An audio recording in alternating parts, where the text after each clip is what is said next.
queria que a minha mãe estivesse aqui há muito tempo, né? Ela veio a semana passada e foi muito bom estar com ela aqui. Abriu, consegui digitar a senha. Eu sempre usei óculos, tá? Sou cego desde nascença, mas Deus tem a misericórdia. Eu enxergo, né, com óculos. Posso mexer? O Dé me chamou para estar pregando sobre reforma e é um tema muito vasto, muita coisa a se falar.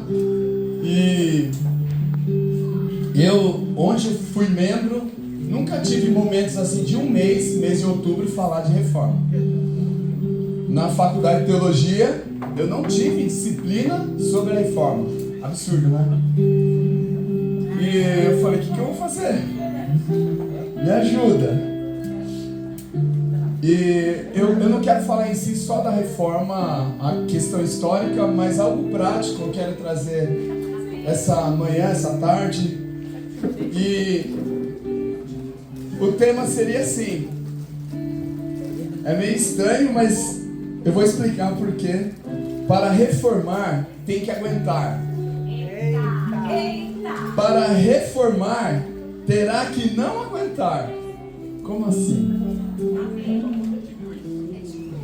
Primeira parte, eu poderia falar várias coisas e eu escolhi falar um pouquinho do contexto da reforma e depois usar um profeta e uma parábola. Tem que aguentar para reformar. Há um mês, eu dou aula para criança, né? O Gleison, eu imaginei, o Gleison, cadê o Gleison? Não tá aqui, né? Imagine o Gleison, que ele não aguenta 10 minutos, né? Imagine uma semana inteira, assim, né? Vendo esse barulhinho um pouquinho maior. Né? Os professores amam, né? Quando chega em casa, não quer ouvir nada, né? Às vezes eu não quero nem estar na terça-feira ouvindo a Cris, sabia, gente? De tão irritado que eu tô do barulho. Mas eu sempre tô ouvindo lá, a Camila liga, a Gigi agora liga, eu tô ouvindo. Mas a gente fica irritado com tanta criança. E chegou uma criança lá, eu tenho uma turma de treino de 40 alunos. Meninos, de 14 a 12 anos. E aí um dia chegou uma menina com RG. Ó, vim treinar toda feliz. Eu falei pra ela assim, você aguenta? A minha avó tá me esperando, ela vai vir falar com o senhor. Eu falei pra ela, você vai aguentar? Olha quantos meninos tem aqui. Todas as meninas que querem treinar no futebol junto com os meninos, eu falo assim, você vai aguentar? E aí, essa menina, né? A gente, às vezes, na pedagogia, não sei, mas poderia falar, pô, esse professor é irmão rude, falando assim, poderia agregar essa menina. Nossa, filha, que linda, uma princesa aqui no meio. Eu não fiz isso, eu falei, eu olhei nos olhos dela, fui firme, você vai aguentar? E eu mostrei os meninos. Aí eu fui abrir o portão, ela ficou lá no portão esperando a avó dela, abri o portão da quadra, quando abri o portão da quadra, as meninas foram, eu voltei, a menina tava chorando, calma. Chorando. A Cris falou chorando? No Salmo 42, 43. Quando ela leu o Salmo 42, 43, e a palavra minha forte nesse momento é choro. A menina chorou. Eu fiquei com dó? Fiquei com dó dela? Não. Não fiquei. Porque eu quis protegê-la. Eu queria saber até onde ela ia. Se ela quisesse, ela aguentaria o meu confronto e eu falava, vou provar para esse cara que eu quero treinar desse time. Mas ela viu a vozinha e estava chorando. Desculpa, quem é mãe, pai, eu falei para a avó dela, eu falei, vó, eu fui firme, não fui grosso. E eu tinha 3 testemunhas, tinha 3 professores de maneira oculares vendo tudo que eu fiz. Você acredita se eles me elogiaram? Nem me elogiaram. Fofocaram ainda pro secretário. Depois o secretário viu. Mas eu quis proteger a princesa, a menina, e quis ao mesmo tempo motivar. E às vezes a gente não está preparado para aguentar. E a gente chora. Porque às vezes a gente não entende aquilo que Deus tem colocado na nossa mão, aquilo que a gente quer. Ah, Deus, eu quero. Deus, você vai aguentar? Você está preparado para aguentar? E eu fiz essa pergunta e faço para você. Você está preparado? A reforma protestante é algo que eu vou falar aqui. É amplo. Não é só dia 31/10. Na faculdade já falei. Mas 2 nomes são sempre citados: Lutero e Calvino. Eu tentei saber um pouquinho deles. Resumo: os caras eram os caras. Antes de estudar teologia, os caras estudaram, foram graduados em muita coisa. Naquela época era fácil estudar? Também não. Os caras eram top. 22 anos, Lutero era doutor em direito. E você, jovem, qual o seu foco? Qual a sua meta? Calvino e Lutero eram inteligentes, eles eram estudiosos de alto nível, e uma coisa que eu também queria, ser músico.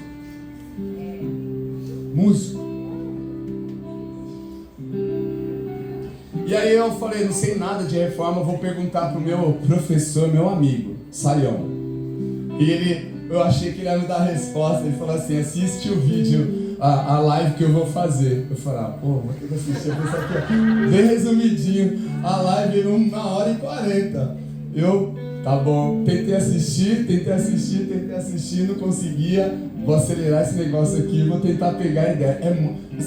Só numa live, muito conteúdo. Eu vou resumir o que eu ouvi sobre o que esses 3 homens falaram. Reforma protestante, revolução, educação. O termo correto seria reformas. Não é uma reforma. A gente acha que só os dois, como o tio quer. Eu não gosto de falar tio quer, eu falei que ia falar isso. Cadê o tio quer? Não gosto de falar. Eu gosto de falar tio Clérison, mas eu tenho medo de falar o nome dele. Mas é um respeito que eu tenho. Às vezes tio quer fica diminuído. Mas ele é um grande homem, eu gosto de elevar. Eu não quero falar tio quer, eu quero falar... Fala tiozão quer. É difícil. Vai ser difícil. Ele falou vários... Ele falou muita coisa. Eu anotei tudo, mas eu não vou trazer o que ele falou. Mas existem reformas antes do século XVI. Ocorriam muitos movimentos dentro da reforma, várias frentes.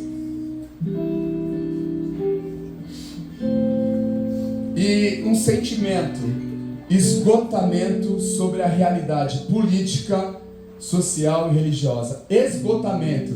Quem está cansado do que a gente vê na política? Quem está cansado do que você vê nas políticas sociais ou que nós, na cultura? Quem está cansado, esgotado? Você liga a televisão e fala, não aguento mais isso. Às vezes minha mãe, eu vou na casa da minha mãe, a televisão está ligada, né, mãe? Eu sou mal criado com a minha mãe. Faço uma cara, eu não aguento ouvir a TV. Porque eu estou esgotado. É a mesma coisa, o todo. Aí minha sobrinha tá lá, tá assistindo no YouTube. Eu não aguento. O que eu falo, João? Porque é o quê? Fútil. O tempo todo brigando. A gente tem que pensar um pouquinho dentro da reforma. Terminou a pregação, precisamos de reformas. E hoje, será que não percebemos? O meio social, religioso, cultural, educacional. Nessa reforma procurava-se novos ares, ventos, não sei o que aconteceu aqui, ventos da liberdade. A ideia que todo mundo tinha na reforma, de todos os homens que estavam tentando, era, todo mundo estava tentando acertar. A questão que, os erros que ocorriam, todos, a palavra de Deus não era bem assim. Quando se pregava, estavam sendo distorcidos conceitos teológicos, bíblicos, práticos. E esses homens não aguentavam as heresias. A vantagem do grande Lutero foi fazer o quê? Ele se apegou ao estudo bíblico. Isso fez toda a diferença na vida dele e no movimento. Conteúdo bíblico. O que fazemos com a Bíblia? Disciplinas espirituais. Quem já passou no curso, no discipulado? Levanta a mão aqui. Você sabe o que você tem feito com a sua rotina disciplinar e espiritual. A vantagem de Lutero foi que transformou a vida dele em um movimento. O legado não é um legado romântico. A gente acha que, nossa, Lutero mudou a igreja só. Não. Isso é romântico. Mas ele foi além. Ele mudou a estrutura social, cultural e educacional. E graças ao momento, Deus faz tudo na hora certa. Gutenberg faz a impressão. O que acontece? Os estudos foram de maneira ágeis, chegando na mão das pessoas, as discussões, os pensamentos. Tudo na hora certa. E para que a gente tem internet agora? Para que a gente tem WhatsApp agora? Para quê? O que fazemos com a tecnologia? Esses caras pegaram o que era de melhor. Para quê? Para se desgastar no quê? Para coisa fútil? Coisas banais? Vamos fazer um livrinho para ganhar tanto de dinheiro. Agora a gente está bem, ó, tem umas ideias, conceitos. Era isso? Era um temor. Revolução da hermenêutica, debate de ideias da ciência, grito de liberdade, não apenas na igreja. Uau! Foi amplo. E outra, Lutero foi corajoso, porque na época dele tinha o Putin lá, Carlos V, Carlos V, ele era um cara que detonava tudo e falou: Lutero, volta atrás. Você falou, volta atrás. O que Lutero fez?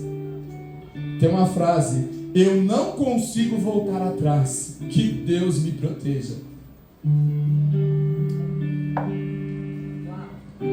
Eu não consigo voltar atrás. Você já foi para algum caminho com Deus? Você tem algo de Deus? Os talentos que o Der ministrou para a gente? As teses eram disputas teológicas. E o objetivo de Lutero era trazer a igreja, não era romper com a igreja. Ele não estava sendo rebelde. Ele queria falar: meu, vocês estão fazendo tudo errado. Vamos, ó, tá tudo aqui, ó, vamos. Parece alguém? Parece alguém?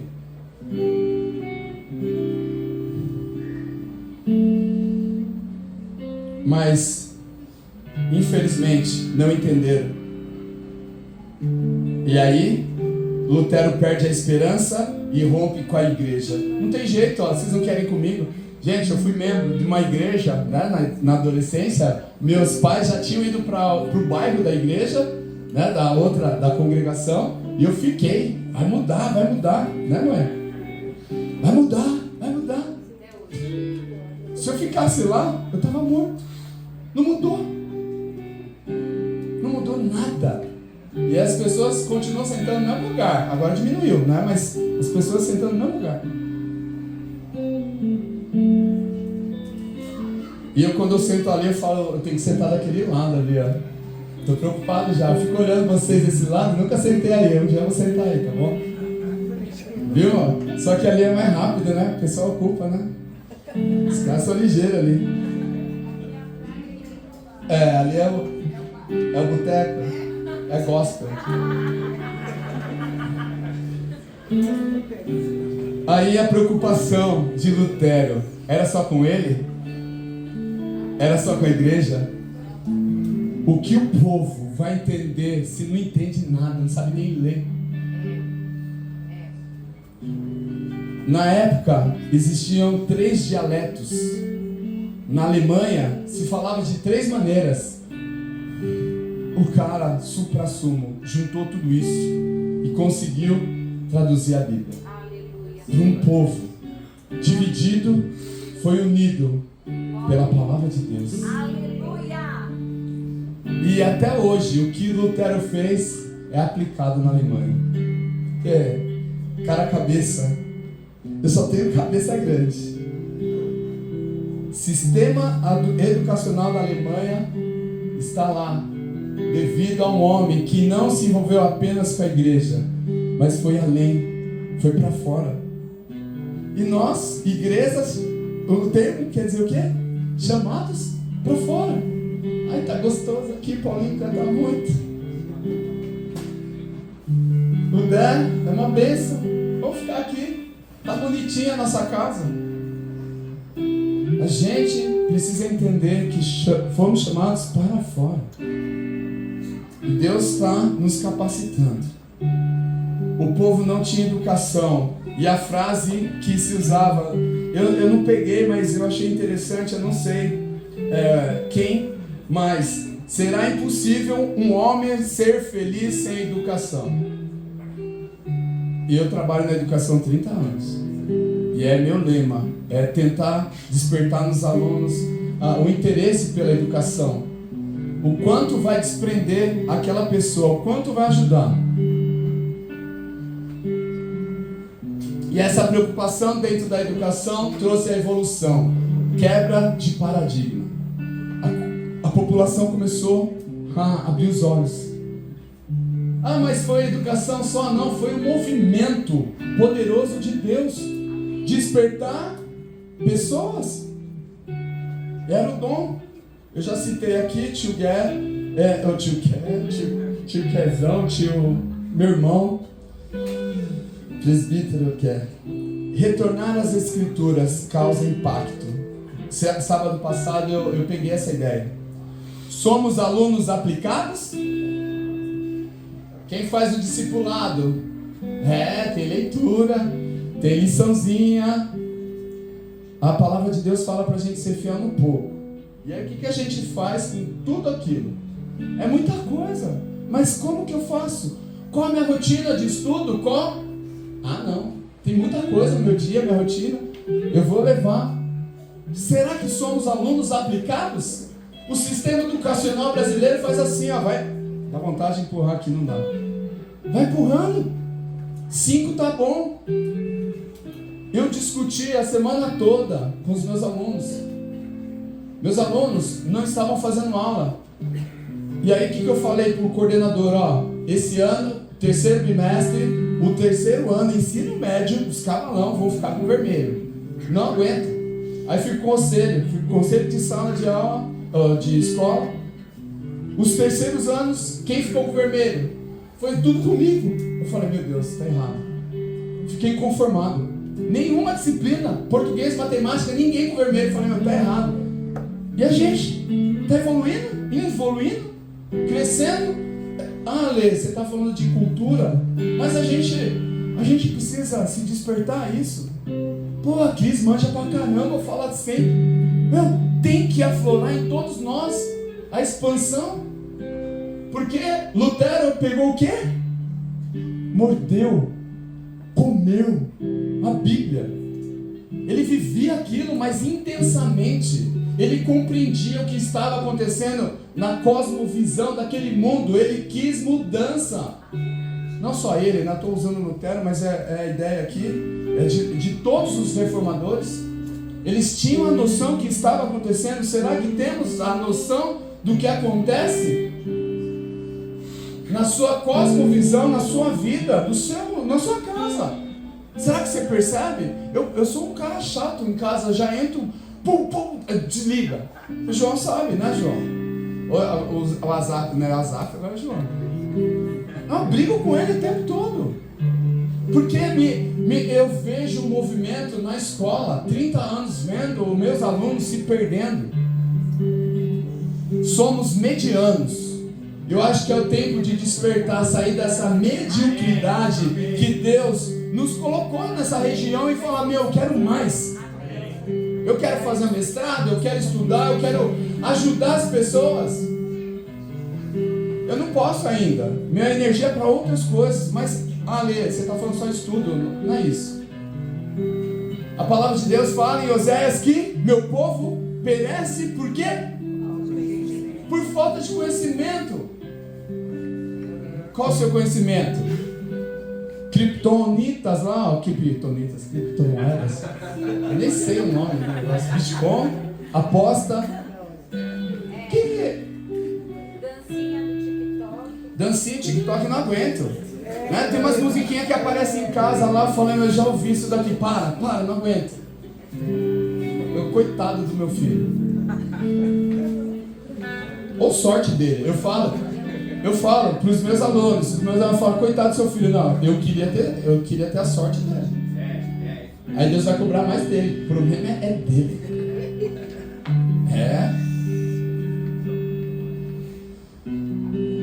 Aí, desculpem, pais, irmãos, quem tem filho pequeno, educação começa em casa. E é o que dá para entender. A educação começa em casa. Você não tem dinheiro para pagar um colégio particular? 30 anos, eu vejo o pai e a mãe que está presente no colégio público, na pior lugar, na periferia. Se o filho está presente, o pai presente, a mãe presente, o filho deslancha uma hora. O tempo dele vai vir. A gente se preocupa, não, vou pôr lá no colégio particular. Eu estou no colégio particular, eu sei a diferença, a qualidade, a bênção. A Thales sabe, estamos lá juntos. É bênção. E eu louvo a Deus pela porta que Deus me deu ali. Mas não é isso que vai fazer a diferença. É você na presença do seu filho, é estar junto. Não é pegar, o filho, você estudou? Não é só isso. É estar presente de coração. Pais presentes, filhos têm os melhores desempenhos. E o legado da reforma precisa ser revisitado. Precisamos de reforma todos os dias. E aqui, sobre a reforma, eu paro. E deixo para você pensar e refletir. Se você é pai de criança, você tem a oportunidade de trazer a revolução. Começar na sua casa. E se expandir para os outros lugares. E aí a Cris falou do chorão, estava aqui já. Vou falar do profeta chorão, Jeremias, o chorão que aguentou. No texto hebraico, é o livro mais extenso. Esse profeta está entre as personalidades mais acessíveis do Antigo Testamento. Riqueza de material histórico biográfico, revelando a sua vida da mesma forma que revela abertamente a sua alma. Gente, você começa a ler Jeremias, você fala, meu, será que eu estou lá em Israel agora? Será que parece que é a mesma coisa acontecendo, de maneira diferente, é lógico, contexto, mas sabe, a guerra, a destruição. Ele exerceu o ministério dele durante tumultuados anos, presenciava o declínio da Síria e a ascensão do Império da Babilônia. Judá passou rapidamente por curtos períodos da independência e sujeição, primeiro para o Egito e depois para a Babilônia. Testemunhou a destruição da cidade e do templo.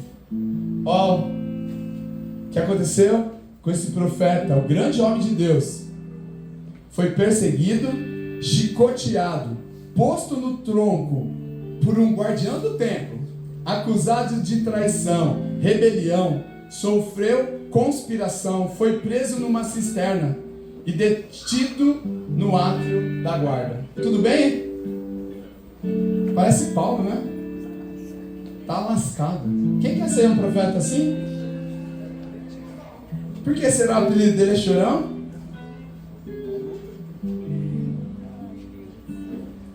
Apesar da autoridade que Jeremias tinha perante o povo ainda assim não ouvia. Ao contrário, os judeus o repreendiam e o reprovavam.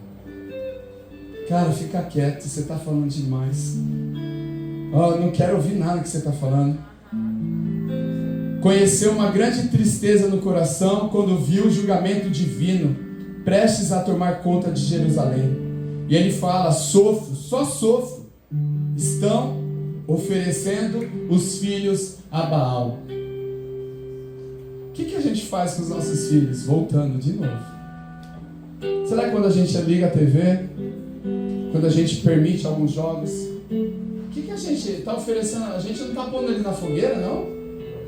Será que ele tem discernimento? É só um joguinho, é livre, tem um L lá. Você já viu as coisas que tem L? Não é de Lula não, tá, gente? É L de livre. Até esqueci de falar. Mas perdão aí. O livre os escambau. É livre para ir para Baal. A gente tem que ficar atento.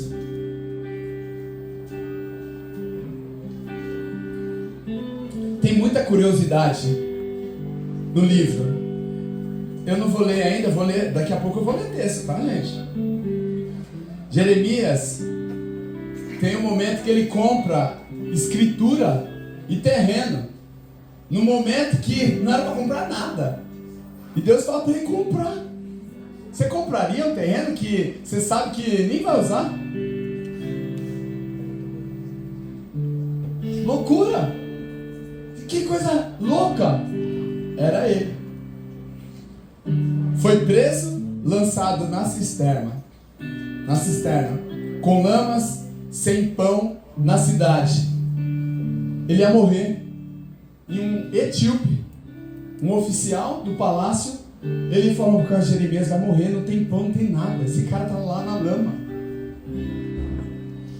Um etíope foi usado, e ele foi na frente do rei. O rei estava super ocupado. A Bíblia deixa ressaltado assim, tipo assim, esse cara vai lá falar com o rei é ocupado, ele vai falar, Jeremias vai morrer. Aí ele deu um jeito. Deus, por que eu trouxe essas duas curiosidades? Uma loucura, investir numa coisa que parecia que não dá retorno, mas ele era obediente. A outra, Deus cuida, mesmo quando a gente acha que vai morrer. Porque imagine Jeremias na cisterna, com lama. Qual a sensação?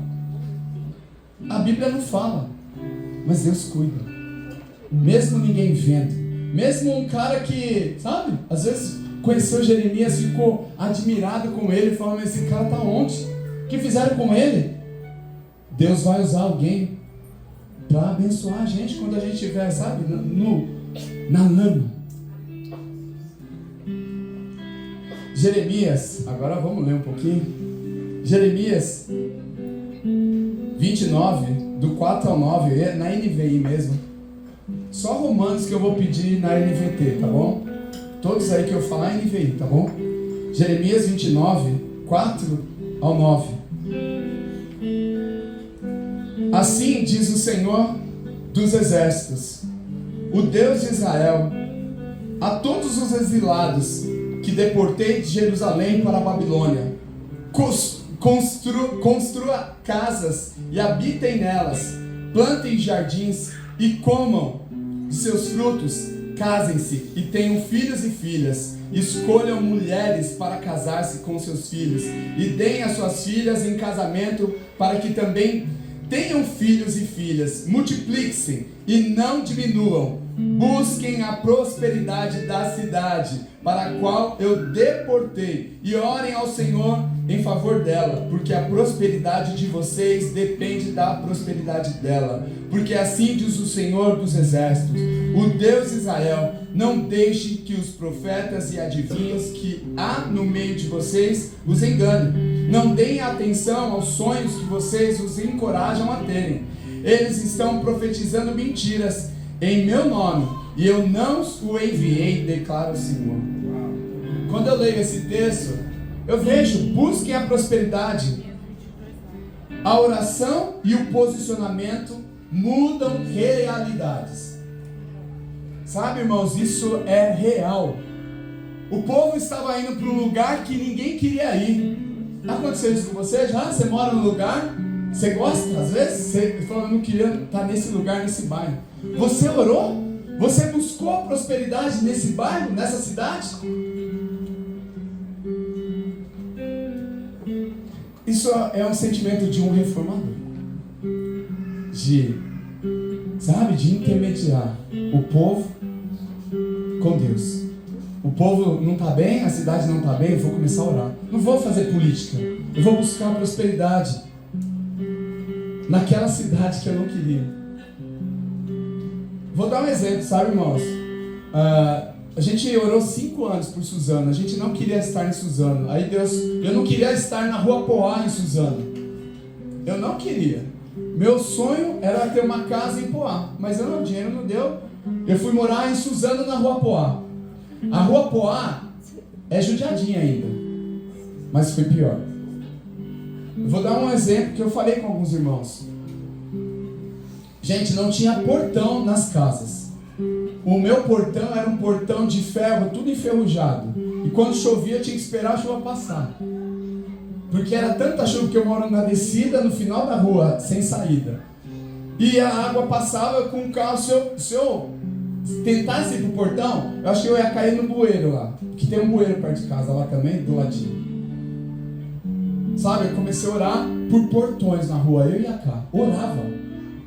A gente orava por portões. E não foi a gente, mas Deus incomodou orar pela vizinhança. Todas as casas têm portões hoje. Todas. Ah, mas Ale, tem nada a ver. Eu orei pelo aquele ginásio de Suzano. De verdade. Não aceitava aquele ginásio, um esqueleto. Não aceitava. O período que mais a gente intercedeu, o ginásio. E o primeiro momento que eu fui lá foi para tomar vacina. Senhor, eu queria o ginásio para ver esporte, não tomar vacina. Mas na sexta eu estava lá com meu filho e com a minha filha, vibrando, porque eu amo esporte. Eu sei o potencial que o esporte pode fazer numa sociedade. E a gente pode intervir, orar por esses ambientes poderosos. E eu estava lá. Deus quer te usar para transformar ambientes. Onde você estiver, não importa, comece a orar pela prosperidade, por ambientes que você está. Porque quando você, por fé, vai acontecer. Às vezes não vai ser no seu tempo. Vai ser depois.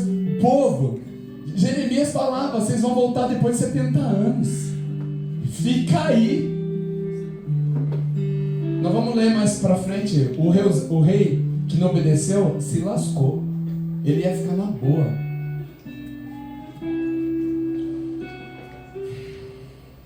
Jeremias 29, continuando do 11 ao 14. Porque sou eu que conheço os planos que tenho para vocês, diz o Senhor, planos de fazê-los prosperar e não de causar dano, planos de dar a vocês esperança e um futuro. Então vocês clamarão a mim, virão orar a mim e eu os ouvirei. Vocês me procurarão e me acharão quando me procurarem de todo o coração. E me deixarei ser encontrado por vocês, declara o Senhor, e eu os trarei de volta do cativeiro. Eu os reunirei de todas as nações e de todos os lugares, para onde eu os dispersarei, e os trarei de volta para o lugar de onde os deportei, diz o Senhor. É esse o plano. Deus continua com esse plano na sua vida. Deus sempre terá um plano maior que o nosso. Mesmo a gente achando que estamos numa furada, Deus tem um plano maior. E o profeta, imagine, profetizando algo que ele não estava vendo. É fácil falar, mas ele ser usado contra todos os profetas da época. Imagine o desafio, todo mundo falando ao contrário e ele se posicionando o tempo todo. Não, vai dar certo. Daqui a um tempo vocês vão voltar. Calma. Deus quer abençoar. Deus está usando o inimigo para protegê-los. Uau.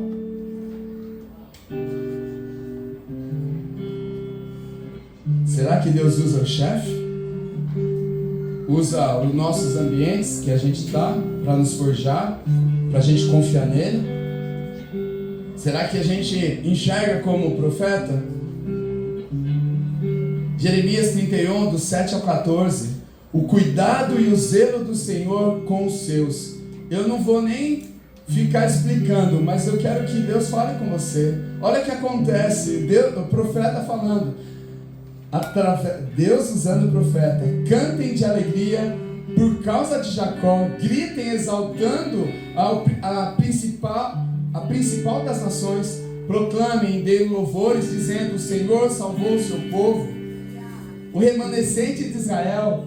Vejam, eu os trarei da terra do norte, eu os reunirei dos confins da terra. Entre eles estarão o cego, o aleijado, mulheres grávidas em trabalho de parto.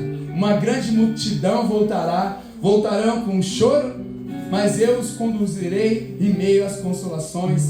Eu os conduzirei às correntes de água por um caminho plano, onde não tropeçarão, porque sou pai para Israel e Efraim é o meu filho mais velho.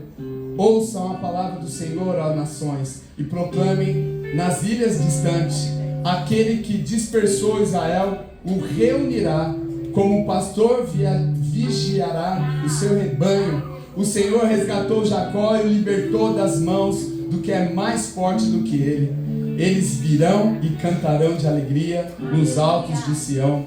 Ficarão radiantes de alegria pelos muitos bens dados pelo Senhor: o cereal, o vinho novo, o azeite puro, as crias das ovelhas e das vacas. Serão como um jardim bem regado, e não mais se entristecerão. Então as moças dançarão de alegria, como também os jovens e os velhos. Transformarei o lamento dele em júbilo, e lhes darei consolo e alegria em vez de tristeza. Satisfarei os sacerdotes com fartura, e o meu povo será saciado pela minha bondade. O pastor nem falou comigo, os líderes nem falou comigo. Que Deus você serve, amado? Que Deus você serve? A gente fica na dependência, na aba. Graças a Deus aqui não quer criar filhos dependentes de uma liderança. Eu louvo a Deus porque aqui quer filhos livres para expandir, para viver o reino, para viver o que acabamos de pregar. O pastor dos pastores está cuidando, e você está temendo? Última leitura de Jeremias. Eu queria fazer a leitura porque tem a ver com a parábola que eu vou ler, se você entender aqui. Jeremias 23, do 25 ao 32. Ouvi o que dizem os profetas, que profetizam mentiras em meu nome, dizendo: tive um sonho. Até quando os profetas continuarão a profetizar mentira e as ilusões de suas próprias mentes? Eles imaginam que os sonhos que contam uns aos outros farão o povo esquecer o meu nome, assim como os seus antepassados esqueceram o meu nome por causa de Baal. O profeta que tem um sonho, conte o sonho, e o que tem a minha palavra, fale a minha palavra com fidelidade. Pois o que tem a palha a ver com o trigo? Pergunta o Senhor. Não é a minha palavra como fogo? Pergunta o Senhor. E como um martelo que despedaça a rocha? Portanto, declara o Senhor, estou contra os profetas que roubam um dos outros as minhas palavras. Sim, declara o Senhor, estou contra os profetas que com as suas próprias línguas declaram oráculos. Sim, estou contra os profetas, estou contra os que profetizam sonhos falsos. Gente, a Bíblia fala no Novo Testamento que virão quantos profetas? Pouquinhos? Muitos falsos profetas. Será que a gente está ouvindo esses falsos profetas? Eles os relatam com as suas mentiras irresponsáveis, desviam o meu povo e não os enviam, nem os autorizei, e eles não trazem benefício algum a este povo, declara o Senhor. Eu já pulo para Mateus 13, 24. Mateus capítulo 13, 24 ao 30.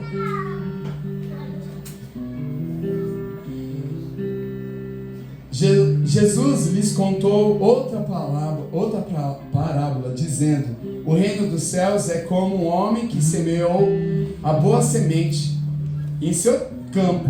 Mas enquanto dormia, veio o seu inimigo e semeou o joio no meio do trigo, e se foi. Quando o trigo brotou e formou espigas, o joio também apareceu. Os servos do dono do campo dirigiram-se a ele e disseram: o Senhor não semeou boa semente em seu campo? Então, de onde veio o joio? O inimigo fez isso, respondeu ele. Os servos lhe perguntaram: o Senhor quer que tiremos? Ele respondeu: não, porque ao tirar o joio, vocês poderiam arrancar com ele o trigo. Deixe que cresçam juntos até a colheita. Então direi aos encarregados da colheita: juntem primeiro o joio e amarrem-no em feixes para ser queimado. Depois juntem o trigo e guardem-no no meu celeiro. E aí eu vou ler a explicação. Quem está com o trigo, pode entregar. Vamos ver, acho que dá para todo mundo. Você vai pegar um trigo aí na sua mão. Segura ele. Eu vou lendo a explicação dessa parábola. Mateus capítulo 13, do 36 ao 43.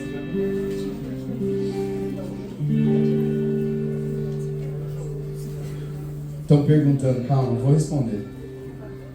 Pode aqui, já foi. O interessante é que a Cris falou um pouquinho sobre a parábola da semeadura também. Interessante. Falou do chorão, falou da parábola. E essa parábola está no contexto de 8 parábolas. Jesus começa a falar um monte de coisa. E a parábola do joio e do trigo está nesse contexto. Depois da parábola do semeador, vem ela. E Jesus explica. Então ele deixou a multidão e foi para casa. Seus discípulos aproximaram-se dele e pediram: explica-nos a parábola do joio no campo. E ele respondeu: aquele que semeou a boa semente, quem que é? É o Filho do Homem. O campo é quem? O mundo. E a boa semente são os filhos do reino. O joio são os filhos do maligno. O inimigo que semeia é o diabo. A colheita é o fim dessa era. Os encarregados da colheita são os anjos. Assim como o joio é colhido e queimado no fogo, assim também acontecerá no fim dessa era. O Filho do Homem enviará os seus anjos e eles tirarão do seu reino tudo o que faz cair no pecado e todos os que praticam mal. Eles os lançarão na fornalha ardente, onde haverá choro e ranger de dentes. Então os justos brilharão como o sol no reino de seu Pai. Aquele que tem os ouvidos, ouça. Todos pegaram? Eu pedi pro Dé, falei: Dé, não quero te dar trabalho, mas cara, onde compra joio e trigo? Aí o Dé falou pro Valdir: Valdir, onde compra o joio e trigo? Não achei o bendito joio. Perguntaram aí. Não achei. Não achei. Achei o trigo. E, gente, é tão interessante. O trigo, sabe que o trigo, a diferença do trigo e o joio? A palavra de Deus fala que é muito parecida, a palavra de Deus. Aí você vai ao agricultor, os caras, você pesquisa lá no YouTube da vida, lá tem o pessoal explicando. Trigo tem semente. O joio não tem semente. O trigo se curva. O joio, durão. Preciso pregar? Eu não achei o bendito joio. E agora eu queria saber aí se você está com joio ou com trigo. Se você apertar ele, você vai sentir um negocinho ou bem mole. Se estiver bem mole, não achar semente, é o quê? O joio. Se você achar algo durinho, você vai conseguir tirar a semente daí de dentro. Vê se você tá com joio. Procura, cutuca mesmo, abre o negócio aí, afofa mesmo. Tenta. O meu caidinho aqui é um joio, meu Deus. É profético. Veio, achou? Um achou, a minha esposa achou a semente com essa cara. Tá se achando. Achou? Alguém achou aí? Gente, se for muito joio, eu vou reclamar, mas que eu paguei trigo. Eu paguei trigo. Pode ser que você não ache, fica com ele aí, mas se você não achar, depois você faz em casa lá. E se sobrar, se quiser levar também, ó, tem sobras aí, pode levar, tá bom? Presente cheiroso pra você. Paulinho achou aqui, ó. Paulinho achou. Achou? João achou. Aí. Irmãos, se o número de joio for maior, vamos orar. Não é trigo. Eu comprei trigo. Mas tudo bem. Vou fazer, ó. 3 trigo. Acharam trigo aí. Não vou falar nada, gente. Irmãos, pode ficar aí. Bom, não se preocupe que eu não vou fazer nenhuma dinâmica para ver se você achou o trigo. Tá? Aí, ó. Vamos fazer uma coisa depois. Quem achou uma sementinha, podia pôr num copo aí, ó. Veio essa ideia. Depois põe num copinho aqui na frente, aqui, ó. Eu achei. Vamos fazer a colheita. Segura aí agora. Quem achou joio? Não fica mal, não. Eu achei. Depois te dou um trigo. Achou joio? Comer joio, os dois. Eu peguei aqui achando que ia achar um joio. Olha lá, o pastor pegou joio, gente. É o irmão que vai ter que tratar depois. Vem com o nome aí dentro, pode procurar aí. Ai. Gente. A soberba tá grande. Falei, amor, de você achar só os escolhidos mesmo. Irmãos, vamos voltar aqui, ó. Depois vocês procuram aí, ó. É difícil, não é fácil não. Eu nem tentei lá, eu fui na floricultura lá, aí tinha um irmão, quem tava vendendo pra mim era um irmão. Então ele começou a pregar pra mim também. Quando a gente vê essa parábola, a gente quer procurar o joio dentro da igreja, não é? A gente fala, quem será que é o joio? Quem será? Depois tem mais lá, gente. É tudo joio? Meu Deus. Esse lado aqui, é por isso que eu sento desse lado aqui, eu acho. Eu vou começar a sentar, vamos orar junto. Tô brincando, acharam lá. Mas a maioria, acharam. Glória a Deus. Mas, agora a pergunta. A pergunta. O que será? É muito fácil olhar para o outro. É muito fácil achar que somos trigos, porque somos cristãos, batizados, fizemos discipulado, fizemos tudo. Cantamos, pregamos. Mas sabe o perigo? Pesquisando, eu fui depois, eu tenho um livro sobre parábola, eu não abri ele. Eu fui só abrir ontem, achei que era só um negocinho. Parábola de joio é tão rica, tem tanta coisa. Eu falei, nem vou ler para não falar que eu não li isso aqui. Não li mesmo. Tinha tanta coisa, porque é uma finalização. A única coisa que eu vi, sabe o interessante? Na leitura que eu fiz, é que, às vezes, quem está dormindo é a igreja. Quem está dormindo sou eu. Quem está dormindo é você. Às vezes, você, como pai e mãe, tem deixado o seu filho dormindo. E vai lá, o joio. No meu coração, no seu coração, através de várias maneiras.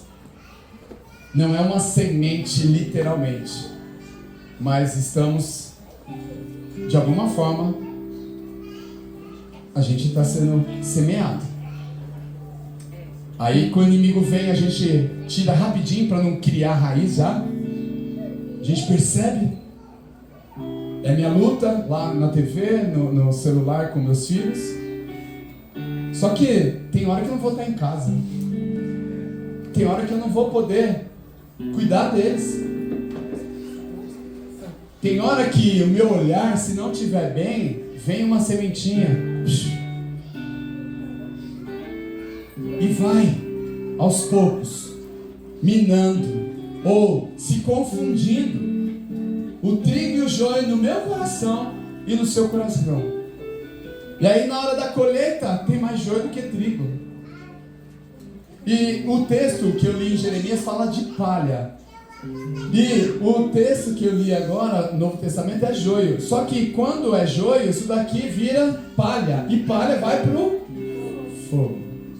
Não presta para nada, só pro fogo. Consome. E a semente vai para a terra. Ou vai para o pão. Vai multiplicar. Vai alimentar.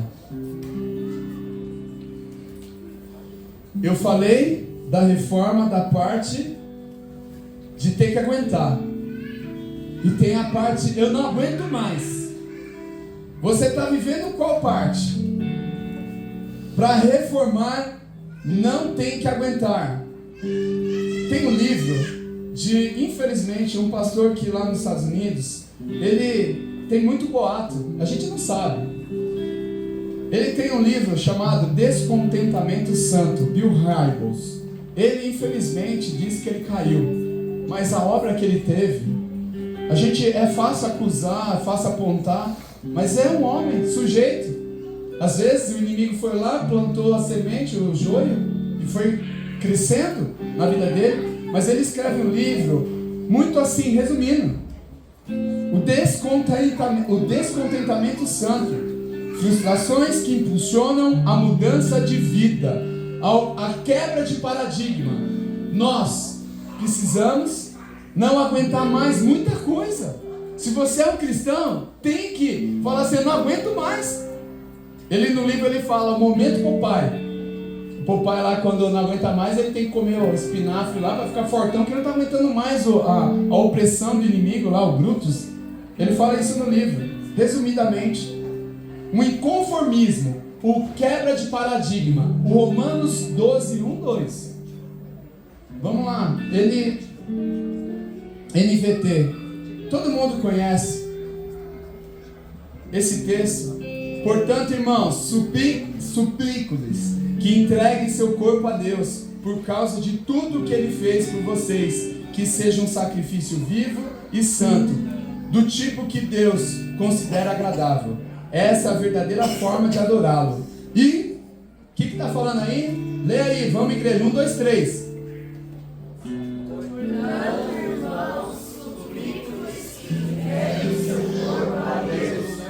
Era o segundo, não. Ó, vocês estão dormindo aí, ó. Vamos acordar. É o 2. Desculpa aí. Vocês estão, eu falei o 2. Vamos lá, junto. Volta, né, junto. É igual o professor. Junto. 1, 2, 3. Não imitem o comportamento e os costumes deste mundo, mas deixem que Deus os transforme por meio de uma mudança em seu modo de pensar, a fim de que experimentem a boa, agradável e perfeita vontade de Deus para vocês. Não imitem. Não fique conformado. Gente, a gente tem que ser doidão. Não dá mais. Precisamos de reforma? Precisamos das reformas? Chega de harmonização exterior. Ai, bonitinho, lindão, sepulcro caiadão. Bonitão. Ó, parece crente. O joio e o trigo, igualzinho. Estamos igualzinho. Harmonização total espiritual gospel, canto, ouço música, leio a Bíblia. E como eu leio a Bíblia? Como eu leio a Bíblia? Lutero foi empenhado no texto bíblico. Não foi no coach, não foi nas igrejas. Não tem problema, você pode fazer a visita. Gente, eu visitei tanta igreja assim, porque meu sogro trabalha fora. Eu conheço um monte de igreja no Espírito Santo e no Rio de Janeiro. Conheço. Mas eu nunca vi. E tá aqui, ó, se quiser ler, eu nunca vi devocional DB igual o que nas outras igrejas. De manhã você acorda, eu brinquei lá um dia no grupo. É pancada. Esse mês é reforma da casa, reforma. O que você assimila de tudo que você ouviu? Eu não aguento mais a Cris, o Dé. É isso. É isso. E o Desperta Brasil tem uma hora, eu vou falar pela primeira vez. Eu não falei isso com o Dé. Mas acho que o Desperta Brasil não tem que ser o nome nosso aqui. Vai chegar uma hora, vai ter que ser despertar o mundo. Mas aqui, a gente vai ser agente de sair para despertar. Tenta entender o que eu estou falando. Meu, até quando? 9 anos despertando o quê? Desculpa. Mas chega! É tanta paulada, não acordou, filho? Então tchau, vaza. Vai buscar uma igreja do seu shape. Você quer ser afofadinho? Tô falando, gente, eu conheço um monte de igreja que é afofa. Ó, tá sentadinho, bonitinho, luzinha, só ar-condicionado para todo mundo. Eu sei disso. Eu não quero mais isso, eu rejeito. Eu não volto atrás. Eu não quero isso, é daqui para cima. E você quer, às vezes você fica, eu quero voltar. Eu quero um pastorzinho do meu lado para dar a mãozinha para mim, porque eu preciso. Eu preciso de oração para... Eu não aguento minha esposa, não aguento meu esposo. Chega! Amém. Desculpa. Eu nem sei o contexto, glória a Deus, não sei, ninguém falou nada. Não sei mesmo. Eu não sei. Não fala muito não, que depois vai empolgar aqui, eu vou ficar quieto. Senão, eu vou virar Cris 2 aqui daqui a pouco. Mas eu tenho muita identificação com ela, eu tenho isso, sabe? Me identifico muito. Falava que eu exortava demais. Mas sabe que isso é amor. O dia que parar de falar com você, amigo, amiga, irmão, se preocupe, que já, foi o limite. Foi o limite. Eu faço isso com meus alunos. Só não vou fazer com meus filhos, não é que é minha função. Meus filhos não, mas com meus alunos, igual fiz com essa menina. Eu não desisti dela. Eu só quis cutucar ela. E hoje é o dia. Você tem que sair daqui e falar, eu não aguento mais.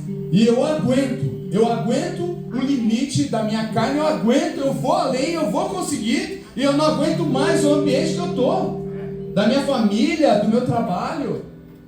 Isso é reforma. Se a gente está ouvindo um mês aqui, é para fazer alguma coisa, é na prática. E aí, ô Jason, nossa conversa na hora do café, viu? Pastor Álvaro, escuta. Tá aqui, tá? Depois vocês vêm aqui, O pessoal sabe aí, eu tava aqui, Se liga. Eu fiquei inconformado. Não dá spoiler não pode. Não pode, é coisa de homem. Não sei, né? Mas é coisa de homem. Né? Quem tava lá sabe. Eu gosto da rede social pra não ficar curiando. Eu gosto da rede social pra inspirar, pra abençoar vidas. Eu gosto de escrever, eu não gostava. E eu faço isso. E eu abri a rede social, eu vi um negócio lá, 2 caras, e já fiquei assim, os caras estão viajando juntos, já não fiquei curiando. Aí no outro dia, os caras, tipo, numa celebração religiosa. É escolha deles. Eu amo a vida dos caras, mas O duro não foi ver eles. O que me gerou uma repulsa, um sentimento, falar, não acredito que uma pessoa comenta isso. Uma pessoa cristã dando felicitações para o casal. Tipo assim, Deus abençoe, sejam felizes. Estão entendendo a gravidade? Não é nada, Lê. Tem nada a ver, Lê.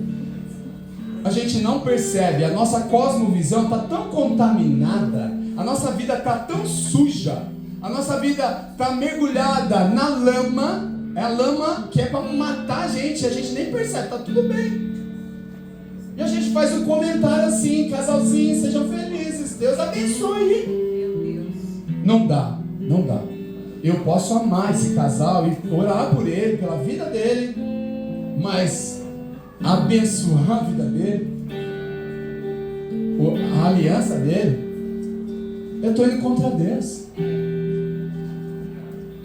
O inimigo semeando o joio na igreja, escândalos de líderes na TV de rodo. Todo dia tem uma manchete de líder, nem vou citar, eu só pontuei escândalos de todos os tipos. Que o Senhor tenha misericórdia das nossas vidas.